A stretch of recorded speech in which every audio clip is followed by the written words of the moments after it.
여러분 안녕하십니까? 서울 강남 납치 살해 사건의 배후로 지목된 유모 씨가 어제 구속된 데 이어 오늘 아침에는 부인 황모 씨도 경찰에 체포됐습니다.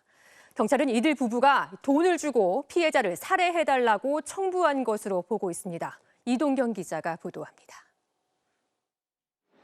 이번 강남 납치 살해 사건의 배후로 지목된 유모 씨가 구속됐습니다. 경기 용인에서 체포된 지 이틀 만입니다. 부인 황모 씨도 강도살인 교사 혐의로 경찰에 체포됐습니다. 주범 이경우의 아내를 만나 휴대폰을 없애라고 하는 등 증거인멸을 시도한 정황도 체포에 영향을 줬습니다. 이로써 경찰에 붙잡힌 피의자는 주범 3명과 유 씨, 황 씨 부부, 범행 모의에 가담한 이모 씨 등 모두 6명으로 늘었습니다. 경찰은 이들 부부가 주범 이경우에게 돈을 주고 피해자 최 씨를 납치하고 살해해달라고 의뢰한 것으로 판단하고 있습니다. 이경우는 지난 2021년 유 씨 부부에게서 2차례에 걸쳐 4천만 원을 받았고 또 범행 직후에는 6천만 원을 요구했는데 각각 이번 범행과 관련한 착수금과 성공보수로 경찰은 보고 있습니다. 경찰은 유 씨 부부가 숨진 최 씨와 코인 투자 과정에서 소송전까지 벌이다가 관계가 악화되면서 납치 살해까지 이어진 것으로 판단하고 있습니다. 다 해문 그 증거가 이게 다 있거든요. 그래가지고 청구했었는데 저기 지금 도를 완전 넘었으네. 언제든지 지킬 수가 있다니까네. 내가 진짜 10년만 젊었어도 내 벌써 불질렀었어요. 경찰은 앞서 구속한 주범 3명을 내일 검찰에 송치하고 부부를 상대로 범행 동기와 공모 시점을 집중 조사할 방침입니다. MBC 뉴스 이동경입니다. 원숭이 두창으로 불렸던 감염병 엠폭스. 국내에서 6번째 엠폭스 환자가 발생했습니다. 이번 환자는 해외여행을 다녀온 적이 없는 첫 지역사회 감염이어서 보건당국이 긴장하고 있습니다. 지윤수 기자입니다. 국내 6번째 엠폭스 환자는 최근 석 달간 해외여행을 다녀온 적이 없는 내국인입니다. 또 5번째 확진자를 포함해 이전 확진자와도 접촉하지 않았다고 질병관리청은 밝혔습니다. 이에 따라 이번 확진자는 첫 번째 지역 내 감염 사례가 될 가능성이 커 보입니다. 이 환자는 지난달 말부터 피부 발진과 함께 두통과 발열 증상을 보였습니다. 이어 지난 3일에는 동네 의료기관을 찾았고 6일에는 엠폭스 감염 의심으로 보건소에 신고된 뒤 어제 확진 판정을 받았습니다. 엠폭스 전담병원에서 치료받고 있는 이 환자는 현재 건강 상태는 양호한 것으로 전해졌습니다. 방역당국은 환자의 동선을 따라가며 심층 역학 조사를 벌이고 있습니다. 당연히 전파시킨 환자는 있을 거고 또 이 환자를 통해서 다른 환자로 전파됐을 가능성도 있으니까 그런 거 염두에서 역학조사 잘 해야 되는 상황이고요. 아프리카 풍토병이었던 엠폭스는 감염되면 피부 발진 증상을 보이고 대부분 2주에서 4주 안에 자연 치유됩니다. 우리나라에서는 첫 확진자가 나온 지난해 6월 위기경보 주의를 발령했다가 최근에는 관심으로 하향했습니다. 반면 최근 일본과 대만에서는 지역 내 감염 사례가 잇따르면서 해당 방역당국이 촉각을 곤두세우고 있습니다. 방역당국은 엠폭스는 호흡기를 통해 감염되는 코로나19와 달리 밀접 접촉으로 전파된다며 지나친 걱정은 불필요하다고 밝혔습니다. MBC 뉴스 지은수입니다. 북한이 수중 전략무기라고 주장하는 이른바 핵어뢰를 오늘 또 공개했습니다. 한국과 미국이 최근 핵 추진 항모를 동원한 해상 훈련을 벌이자 핵 탑재가 가능한 어뢰로 맞대응하겠다는 의도로 보이는데요. 아직까지는 위협적인 수준은 아니라는 게 군 당국의 평가입니다. 정동훈 기자입니다. 미사일처럼 생긴 물체가 바닷물에 잠길 듯 말 듯하며 나아갑니다. 북한이 핵어뢰로 불리는 핵 무인 수중 공격정 해일 2형의 기폭 시험을 했다며 공개한 사진입니다.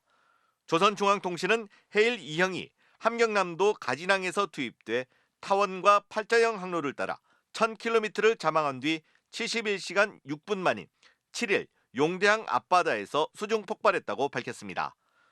시험 결과 수중 조약무기 체계의 믿음성과 치명적인 타격 능력이 완벽하게 검증됐습니다.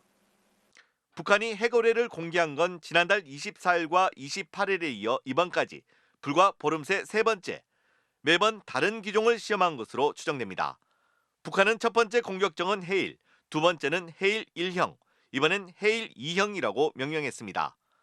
해일 2형은 대형 배터리가 탑재돼 길이가 10m까지 길어진 걸로 추정됐는데 북한 주장대로라면 1형보다 자망 시간은 무려 29시간, 항속 거리는 400km 이상 증가했습니다. 남한 전역을 사정권에 두는 다양한 핵 어뢰 보유를 과시한 건데 특히 핵 항모를 동원한 한미 해상훈련을 견제하려는 의도로 보입니다. 우리나라 전역뿐만 아니라 일본, 오키나와까지 도달할 수 있고요. 원거리 항모단이나 상륙 강습함까지 은밀하게 타격할 수 있는 능력을 보유한 게 아닌가라고 생각이 듭니다.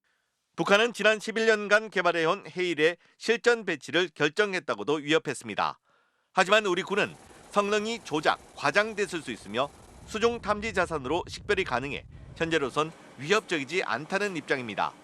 미국 북한 전문 매체 38노스도 해일은 지나치게 느려 발각될 가능성이 높아 군사적 효용이 거의 없다고 평가했습니다. 장시간 잠망할 수 있는 배터리가 중요한데 해상 환경에 따라 가지고 배터리 소모가 빨리 될 경우에는 목표 지점에 다다르지 못할 수도 있을 가능성도 있어요. 북한은 어제에 이어 오늘도 동서의 군 통신선 정기 통화에 응답하지 않은 가운데 군은 북측 선로 이상 등 모든 가능성을 열어놓고 상황을 지켜보고 있다고 밝혔습니다. MBC 뉴스 정동훈입니다. 서울 강남 학원가에서 마약을 탄 음료수가 배포된 사건과 관련해 음료를 만들고 전달한 용의자 2명이 경찰에 체포됐습니다. 서울경찰청 마약범죄수사대는 마약 음료를 국내에서 직접 제조한 뒤 퀵서비스와 고속버스를 이용해 아르바이트생에게 전달한 혐의로 강원도 원주에서 용의자를 검거했다고 밝혔습니다. 또 마약 음료를 마신 피해자들에게 협박 전화를 걸 때 사용한 중계기 운영 혐의로 또 다른 용의자를 인천에서 체포했습니다. 대낮에 음주운전 차량이 인도로 돌진해 걸어가던 초등학생 4명이 다쳤습니다. 이 가운데 1명은 현재 의식이 없는 상태입니다. 송서영 기자입니다. 흰색 승용차가 경계석을 넘어 인도 위로 올라와 있습니다. 오늘 오후 2시 반쯤 대전 서구 둔산동의 한 교차로에서 60대 운전자가 몰던 승용차가 인도로 돌진했습니다. 길을 걸어가던 10대 초등학생 4명이 차에 치였고 이 가운데 1명은 의식이 없는 상태로 병원으로 옮겨졌습니다. 아주 급박하게 사고가 나고 그냥 앞에 깨악 하면서 그냥 빡 나갔거든요. 애 살려야 된다고 막 큰일 났다고 해가지고 뛰어봤는데 운전자는 면허 취소 수치를 웃도는 만취 상태였습니다. 경찰은 음주운전 차량에 달린 블랙박스를 토대로 사고 경위를 조사하고 있습니다. 소방 헬기가 심정지 상태로 발견된 한 남성을 구조하고 있습니다. 이 남성은 오늘 오전 9시쯤 경남 창원시 대곡산 정상 인근에서 쓰러진 채 발견됐는데 병원으로 이송됐지만 숨졌습니다. 상가 건물 앞에 노란색 출입 통제선이 세워졌습니다. 오늘 오후 2시 반쯤 서울 용산의 한 5층짜리 상가 건물에서 건물에 금이 가고 사고가 우려된다는 신고가 소방당국에 접수됐습니다. 건물에 있던 30여 명이 급히 대피했고 인명피해는 없었습니다. 해당 건물은 1988년에 지어졌는데 용산구청은 일단 붕괴 위험은 없는 것으로 보고 있습니다. MBC 뉴스 송서영입니다. 몰핀보다 100배 강한 마약성 진통제 펜타닐. 미국에서는 펜타닐 좀비라는 말이 있을 정도로 중독 문제가 심각합니다. 미국 청장년층 사망 원인 1위가 펜타닐 중독일 정도인데요. 지난해 갑자기 숨진 유명 래퍼 쿨리오의 사인도 펜타닐 과다 복용이었습니다. 최근 미국은 펜타닐 중독 문제의 근본적인 책임을 중국에 묻겠다고 했습니다. 중국은 남 탓하지 말라고 맞섰는데요. 일각에서는 펜타닐을 둘러싼 미중 갈등으로 신아편 전쟁을 치를 수 있다는 말까지 나오고 있습니다. 윤성철 기자가 보도합니다. 1995년 개봉해 선풍적인 인기를 끈 영화 위험한 아이들의 삽입곡 갱스터 파라다이스입니다. 이 노래로 그래미상까지 거머쥔 래퍼 쿨리오는 지난해 9월 친구 집에서 싸늘한 시신으로 발견됐습니다. 그런데 로스앤젤레스 카운티 검시관실이 최근 뒤늦게 밝힌 사인은 펜타닐 과다 복용. 펜타닐은 암 환자에게 투약하는 진통제지만 중독성이 헤로인의 쉬운 배, 모르핀의 100배에 달합니다. 한 알당 2, 3달러에 거래될 정도로 저렴한 데다 치사량도 고작 2mg에 불과해 미국의 골칫덩어리가 된 지 오래입니다. 미국 곳곳에서 펜타닐 과다 복용으로 뇌가 망가져 비틀거리는 사람들이 목격되면서 펜타닐 좀비라는 신조어까지 만들어졌습니다. 마약상이 유통하는 펜타닐은 합법적인 처방약과 모양이 같아 학생들 사이에서도 손쉽게 거래가 이루어지고 있습니다. Fentanyl is killing more than 70,000 Americans a year. So let's launch a major surge to stop fentanyl production and the sale. 미국은 청장년층 사망 원인 1위가 펜타닐 중독이라며 이 사태의 근본적인 책임이 중국 측에 있다는 입장입니다. 펜타닐의 제조와 유통을 주도하는 것은 멕시코의 마약 카르텔이지만 그 원료 물질을 공급하는 곳은 중국 화학기업이라는 겁니다. 중국은 미국의 주장은 억측이라며 강하게 반발하고 있습니다. 中国和墨西哥之间不存在所谓的芬太尼非法贩运问题，中墨双边禁毒合作的渠道是畅通的。 일각에서는 글로벌 패권을 두고 갈등 중인 미국과 중국이 펜타닐 문제를 두고 친아편 전쟁을 치를 수 있다는 우려까지 제기되고 있습니다. MBC 뉴스 윤성철입니다. 국내 최대 자동차 산업 전시회인 서울 모빌리티 쇼. 세계 최초로 공개되는 신형차만큼이나 눈길을 끈 주인공이 있었는데요. 바로 로봇입니다. 완성차 업체들과 로봇, 얼핏 무슨 관계가 있을까 궁금해지는데요. 문다영 기자가 현장에 다녀왔습니다. 전기차 옆에 흰색 로봇, 파란색 불을 깜빡이며 팔을 뻗습니다. 충전구에 맞춰 알아서 팔 높이를 조정하더니 충전을 시작합니다. 현대차가 개발 중인 자동 충전 로봇입니다.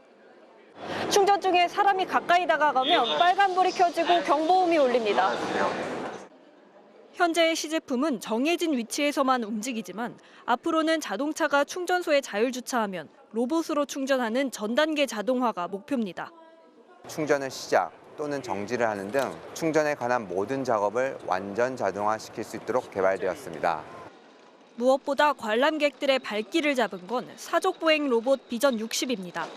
소리를 내며 뛰어다니고 고개를 갸웃거리고 으르렁거리는 로봇개. 가스 탐지기를 장착하면 탐지견으로, CCTV를 장착하면 경비 감시견으로 활용할 수 있어 영역이 무궁무진합니다. 오늘 원래 차 보러 왔는데 지나가다가 여기 왔는데 좀 신기했었어요. 약간 개랑 비슷하고 살짝 무섭기도 해요. 당장이라도 부스 밖으로 이동할 것 같은 인간형 로봇 옵티머스, 테슬라봇 모형도 국내 최초로 공개됐습니다. 키 173cm로 사람과 유사한 체형을 지녔는데 5년 안에 시장에 내놓는 게 목표입니다. 원하는 곳에 물건을 배달하는 배송 로봇과 조이스틱만으로 간편하게 운전할 수 있는 1인용 전기차 퍼스널 모빌리티도 관람객들의 눈을 사로잡았습니다. 머지않아 이런 날이 올 거라고 생각해요. 퍼스널 모빌리티를 타고 이제 안전하게 등교를 하원을 하는. 완성차 업체들이 경쟁적으로 로봇 개발에 나선 이유는 자율주행 등 첨단 미래차 기술 대부분이 로봇에도 그대로 적용되기 때문입니다. 로봇을 통해 자동차뿐 아니라 각종 산업 현장과 일상생활 영역까지 사업을 확장할 수 있습니다. 2021년 약 35조 원이던 전 세계 로봇 시장 규모는 2030년에는 202조 원까지 확대될 걸로 보입니다. MBC 뉴스 문다영입니다. 식당에서 한 남성이 갑자기 쓰러지자 이를 본 20대 남녀가 망설임 없이 달려와 심폐소생술을 시작합니다. 식당 사장님은 마치 슈퍼맨과 슈퍼걸이 오는 것 같았다고 했는데요. 빠르고 침착한 대응으로 시민을 살려낸 두 남녀, 어떤 사람들이었을까요? 곽동건 기자가 취재했습니다. 경북 구미의 한 식당. 식사를 하던 남성이 어딘가 불편한 듯 이마를 짚습니다. 그러더니 식탁 앞으로 휘청이다. 이내 뒤로 쓰러지고 맙니다. 큰 소리에 놀란 손님들이 일제히 돌아보지만 다들 당황해 어쩔 줄 모릅니다. 사람들은 이게 뭐 겁나서 만지지도 못하고 그분을 일찍 보니까 숨도 안 쉬고 당했어요. 이게 모든 사람들이. 그 순간 멀리 떨어진 창가에서 식사를 하고 있던 20대 남녀가 망설임 없이 뛰어옵니다. 고민하고 이런 거 없이 당연하다는 듯이 되게 빨리 뛰어오는데 슈퍼맨하고 슈퍼걸이 오는 줄 알았어요. 진짜 너무 빠르게 와서. 달려온 여성이 호흡과 맥박을 확인하는 사이 남성은 119에 신고를 하고 곧바로 여성의 심폐소생술이 시작됩니다. 신고를 하던 남성은 쓰러진 남성의 고개를 젖혀 기도를 확보하고 여성이 동시에 심폐소생술을 이어가는 모습도 보입니다. 잠시 뒤 쓰러진 남성이 무릎과 손을 움찔거리더니 눈을 뜨고 상체를 일으킵니다. 일행의 질문에 대답을 할 정도로 의식을 되찾은 겁니다. 이 여성은 구급대가 도착하자 손짓까지 해가며 상황을 자세히 설명합니다. 확인 결과 이 여성은 경북 김천경찰서 소속의 김도연 순경, 남성은 서울 강동경찰서의 신홍준 순경이었습니다. 입직한 지 1년도 안 된 동기 경찰관들로 쉬는 날 같이 점심을 먹던 중이었습니다. 몸이 그냥 반응해서 달려가고 있었어요. 몸에 익혀져 있으니까 그렇게. 김순경은 뜻밖의 일이었지만 위급한 순간에 도움이 될 수 있어서 다행이었다고 말했습니다. 1년도 안 된 경찰관이지만 근무 중일 때나 아니면 근무 중이 아닌 그런 상황에도 일상 속에 항상 저희 경찰관들이 언제나 가까이 있으니까 언제나 안심하고 일상을 잘 보내셨으면 좋겠습니다. MBC 뉴스 곽동건입니다. 방울토마토 가격이 폭락하고 있습니다. 불과 일주일 사이 값이 3분의 1 수준까지 떨어졌습니다. 최근 특정 품종에서 구토 증상 유발 성분이 검출됐다는 정부 발표 이후 소비가 급감했기 때문인데요. 전국 대다수의 멀쩡한 방울토마토까지 외면받으면서 농가들은 큰 시름에 빠졌습니다. 김윤미 기자가 취재했습니다. 빨간 방울토마토가 정성스레 3kg 상자에 담깁니다. 매일 300상자가량 출하하는 논산의 한 농가는 잘 익은 토마토를 포장하면서도 걱정만 한가득입니다. 잇따라 발생한 구토 증상이 방울토마토의 토마틴 성분 때문이라는 정부의 발표가 나온 뒤 도매시장에서도 토마토는 찬밥 신세입니다. 불과 2주 전만 해도 토마토 값이 예년보다 높았지만 이제 갈아 엎는 게 나을 정도로 떨어졌습니다. 먹지 말라 그래서 하루에 10,000원 이상이 떨어져 갖고 지금은 진짜 들어간 기름값, 유료비, 인건비 전혀 안 나오고 있어요. 정부 발표 직전 27,000원이었던 토마토 가격은 발표 직후부터 떨어지기 시작해 일주일 만에 9,000원, 3분의 1로 폭락했습니다. 문제가 확인된 토마토는 단 한 개 품종이지만 토마토 자체를 먹지 않으려는 분위기에 멀쩡한 토마토까지 외면받고 있는 겁니다. 이 토마토가 문제 있는 것도 아닌데 왜 이 토마토가 이런 가격을 받아야 되고 날씨는 더 좋아지면서 생산량은 더 늘어나요. 지금보다 훨씬 많이 늘어나요. 팔리지 못해 시장에 나가지도 못하는 토마토가 벌써 몇 톤씩 창고에 쌓였습니다. 대형 마트도 주문량을 절반 이하로 줄였고 단체 급식은 취소가 줄을 잇고 있습니다. 이렇게 쌓여있던 적이 전례가 없었는데 그래서 이제 처음으로 저희 이제 여기 출하하시는 회원분들에게 좀 당분간 출하하지 말라고 요청을 드렸습니다. 조금이라도 더 이제 과를 매달아 두라고. 전국 최대의 토마토 주산지 가운데 하나인 부여구는 당장 구내 식당 식단에 방울토마토를 넣고 예정했던 토마토 축제를 그대로 진행해 소비를 늘린다는 계획입니다. 하지만 쓴맛 나면 먹지 말라는 발표만 내놓을 것이 아니라 정부가 다른 품종에 대한 안전성도 확인해 소비 위축을 막을 대책도 내놓았어야 한다는 비판이 거셉니다. MBC 뉴스 김유미입니다.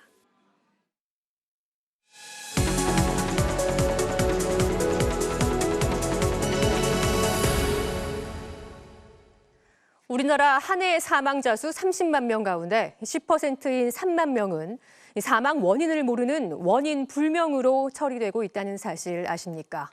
사인을 규명하는 기술은 갈수록 발전하고 있는데 정작 제도가 따라가지 못하고 있습니다. 사건 속으로 조재영 기자입니다.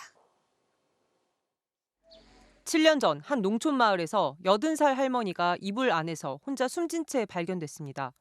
고령에다 지병도 있어 의사는 사망 원인을 단순 병사로 판단했고 부검도 하지 않았습니다. 하지만 장례까지 치른 뒤 타살 정황이 드러났습니다. 이웃 남성이 할머니를 살해한 범죄가 자칫 자연사로 묻힐 뻔했던 증평 살인 사건. 이후 사인 규명을 위한 부검이 늘었습니다. 1년에 10,000건씩 부검이 이루어지는 국립과학수사연구원. 법의관 1명당 매년 200건 가까이 부검을 실시합니다.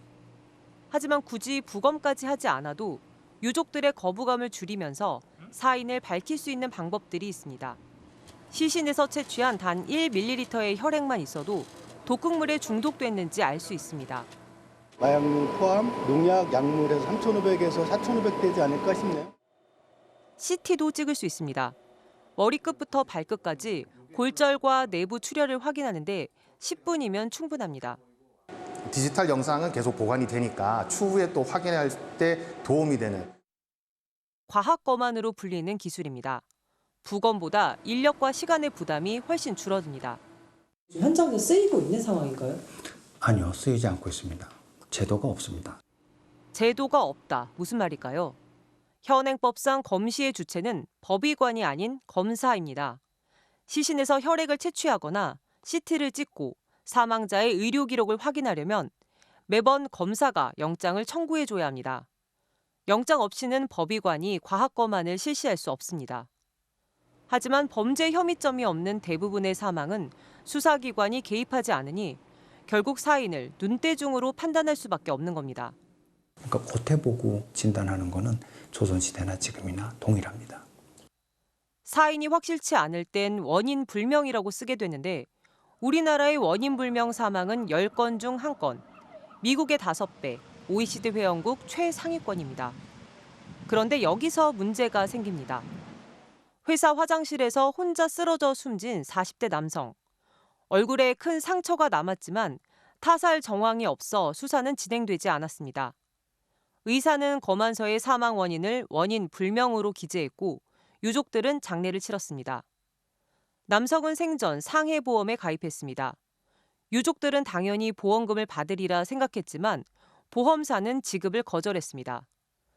사인이 원인 불명으로 돼 있으니 상해로 인한 사망이 아니라는 겁니다. 유족들은 이제 혼돈과 경악에 빠지는 것이죠. 왜 못 받지?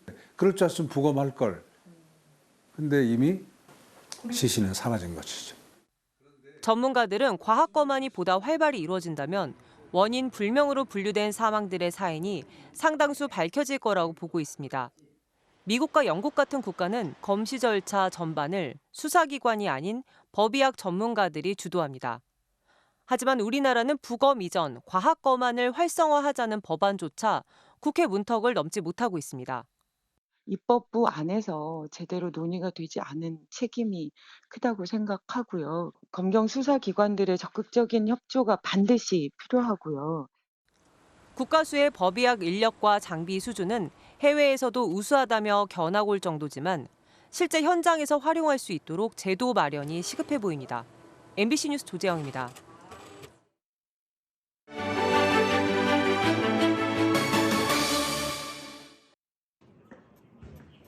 서로 괜찮아? 세로야. 2주 전 얼룩말 세로의 일탈이 큰 화제가 됐었죠. 특히 사육사들이 세로의 이름을 애타게 부르며 안심시키는 모습이 인상적이었는데요. 이렇게 사육사들은 한 번 맡은 동물과 길게는 10년 이상 함께하며 깊은 정서적 교감을 나눈다고 합니다. 말이 통하지 않아도 마음으로 대화하는 이들의 일상을 이지호 영상기자가 함께했습니다. 영선이 이리 와. 봄을 맞아 기린들이 좋아하는 푸릇푸릇한 새순이 피어났습니다. 특별한 점심에 담긴 아빠의 마음이 기린들에게도 잘 전해지겠죠. 눈빛과 행동이 달라져요. 그런 것들을 통해서 또 기린하고 긍정의 교감을 한다라고 볼 수가 있습니다. 또티야. 꼭꼭 씹어 먹어요. 98. 좋아. 호식이 같은 경우는 5,500kg이거든요. 이 발이 불편하면은 또 온 몸에 이제 미리가 와요. 발을 계속 케어를 해주고 있는데요. 호식아, 오늘 기분 좋아?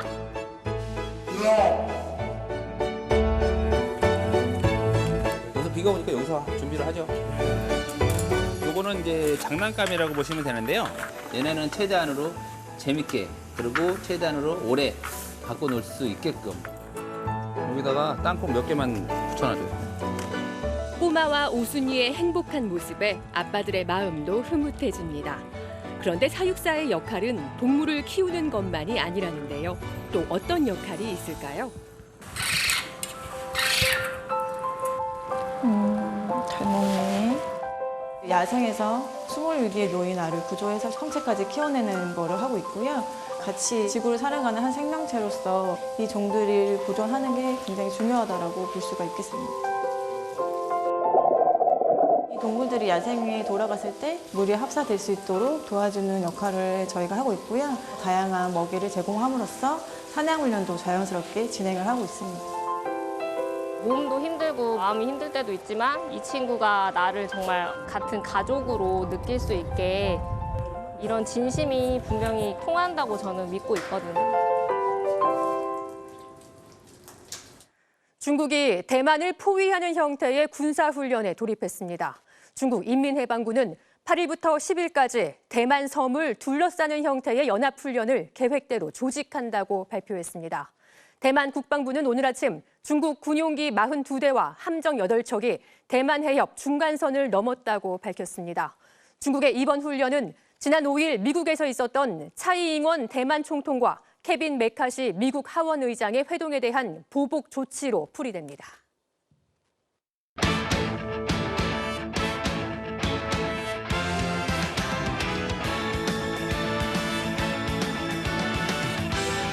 토요일 밤 스포츠 뉴스입니다. K리그에서 울산이 개막 6연승을 달리며 단독 선두 자리를 굳게 지켰습니다. 스웨덴 7부 리그 출신의 루빅손 선수가 두 골을 몰아치는 원맨쇼를 펼쳤습니다. 손장훈 기자입니다. 울산의 상승세는 오늘도 멈추지 않았습니다. 전반 31분 엄원상의 패스를 루빅손이 날카로운 왼발 슈팅으로 연결해 선제골을 터뜨렸습니다. 루빅손의 왼발은 2분 만에 다시 번뜩였습니다. 이번엔 서령호의 땅볼 크로스를 받아 감각적인 터닝슛을 수원 골문에 꽂아 넣었습니다. 스웨덴 7부 리그부터 한 단계씩 올라가 결국 1부 리그 무대를 밟고 올 시즌 K리그에 데뷔한 루빅손의 리그 3, 4, 5골. 수비에선 골키퍼 조현우의 선방쇼가 단연 돋보였습니다. 후반 11분 바사니의 페널티킥을 몸을 던져 막아냈고 2대1로 쫓긴 후반 44분에 뮬리치의 위협적인 슈팅을 엄청난 반사신경으로 걷어냈습니다. 한 골을 끝까지 지켜낸 단독 선두 울산이 수원을 2대1로 제치고 개막 6연승 행진을 이어갔고 K리그 역대 개막 최다 연승 기록에 단 1승만을 남겨뒀습니다. 가수 이명웅의 시축으로 화제를 모은 서울과 대구의 경기에선 서울이 기분 좋은 승리를 거뒀습니다. 이명웅 효과로 서울 월드컵 경기장에 코로나 이후 프로스포츠 최다인 45,007명의 관중이 몰린 가운데 서울이 황의조의 K리그 복귀골과 나상호 팔로세비치의 연속골을 앞세워 대구를 3대0으로 꺾었습니다. MBC 뉴스 손장훈입니다. 네, 프로농구 6강 플레이오프에선 캐롯이 현대모비스의 역전승을 거두고 승부를 마지막 5차전까지 끌고 갔습니다. 부상에서 복귀한 에이스 전성현과 2년차 가드 이정현 선수의 활약이 돋보였습니다. 김수근 기자입니다. 벼랑 끝에 몰린 캐롯의 집중력은 남달랐습니다. 1쿼터 13점 차까지 뒤졌지만 끈질긴 수비와 공격 리바운드를 앞세워 조금씩 따라붙었습니다. 그리고 27대 33으로 뒤진 2쿼터 4분 난청 부상에서 돌아온 에이스 전성현이 연속 3점 슛을 꽂아 넣어 균형을 맞췄고 결국 전반을 42대 42 동점으로 마쳤습니다. 후반엔 2년차 가드 이정현이 폭발했습니다. 승부처였던 4쿼터 초반 혼자 9점을 연속으로 몰아쳤습니다. 감각적인 돌파에 이은 중거리 슛과 정확한 석점포로 현대모비스 수비를 완전히 무너뜨렸습니다. 이정현을 앞세워 점수차를 15점으로 벌린 캐롯은 현대모비스의 추격을 따돌리고 홈 4차전을 승리로 장식했고 시리즈를 2승 2패 원점으로 되돌렸습니다. 지고 올 수 없습니다. 저희 끝까지 해볼 테니까 저희 팬분들께서도 끝까지 응원해 주시면 꼭 승리를 보답하겠습니다. 감사합니다. 반격에 성공한 캐롯과 서력을 벼르고 있는 현대모비스는 모레 울산에서 4강 플레이오프 티켓이 걸린 마지막 5차전을 치를 예정입니다. MBC 뉴스 김수근입니다. 연중 날씨 변화가 가장 심한 때가 바로 4월입니다. 이번 주 큰 기온 변화에 마치 사계절을 겪은 것처럼도 느껴졌는데요. 휴일인 내일은 아침까지는 쌀쌀하다가 낮부터는 서쪽에서 따뜻한 공기가 유입돼서요. 한낮에 서울의 기온이 18도까지 오르겠고 월요일인 모레는 20도 안팎까지도 오르겠습니다. 바람을 타고 약하게 스모그가 유입되긴 하겠지만 크게 걱정할 정도는 아니어서요. 내일 서울을 비롯한 전국의 일평균 미세먼지 농도 보통 수준을 유지하겠습니다. 단 영동 지방과 울산 지역에는 다시 건조주의보가 내려진 가운데 바람마저 강하게 불고 있습니다. 산불에 대한 경각심을 계속해서 늦춰선 안 되겠습니다. 내일도 전국적으로 맑은 하늘이 드러나겠고 대기질도 양호하겠는데요. 일교차 대비는 계속해서 잘해주셔야겠습니다. 내일 아침 최저기온을 보시면 안동과 춘천 등 내륙 깊숙한 곳은 0도 안팎, 서울을 비롯한 그 밖의 전국은 5도 안팎으로 오늘과 비슷하거나 조금씩 높겠는데요. 낮 기온은 크게 올라서 서울이 18도, 대전 19도, 대구 21도, 강릉은 22도까지 오르겠습니다. 다음 주 화요일 전국적으로 비가 내릴 텐데 양은 많지 않겠고요. 이번에는 비가 그친 뒤로도 크게 쌀쌀해지지는 않을 전망입니다. 날씨였습니다. 4월 8일 뉴스데스크 여기서 마칩니다. 편안한 주말 되시기 바랍니다. 고맙습니다.